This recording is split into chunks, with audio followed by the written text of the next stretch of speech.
Praise the lord. Good morning. ఈ వారపు మాట అనే ప్రోగ్రామ్కి మీ అందరూ కూడా ప్రేమపూర్వకంగా ఆహ్వానం పలుకుతున్నాం.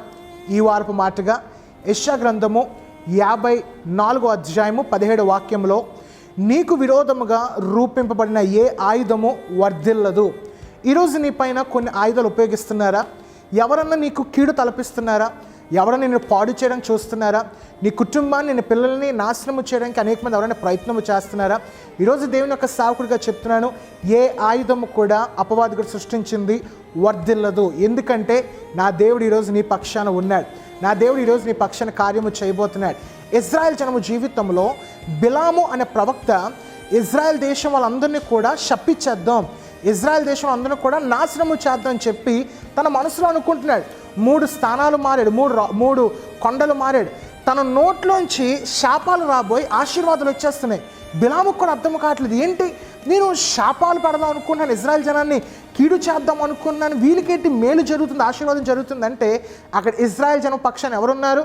ఎస్, దేవుడు ఉన్నాడు.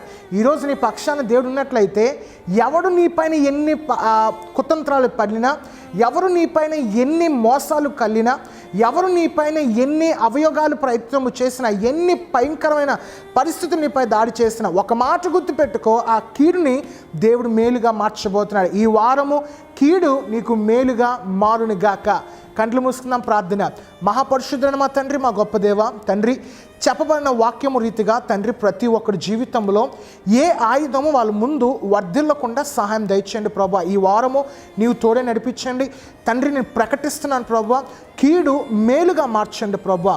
నీ అద్భుతమైన కార్యములు ప్రతి ఒక్కరి జీవితంలో జరిగిస్తామని నమ్ముచూ స్తుతిస్తూ ఈ వారమంతా కొన్ని నీవే తోడే నడిపించమని, నీ యొక్క బాహుహస్తంలో ప్రతి ఒక్కరిని కూడా కాపాడమని యేసయ్య వారి నామములో అడుగుచున్నాము తండ్రి. ఆమేన్, ఆమేన్, ఆమేన్.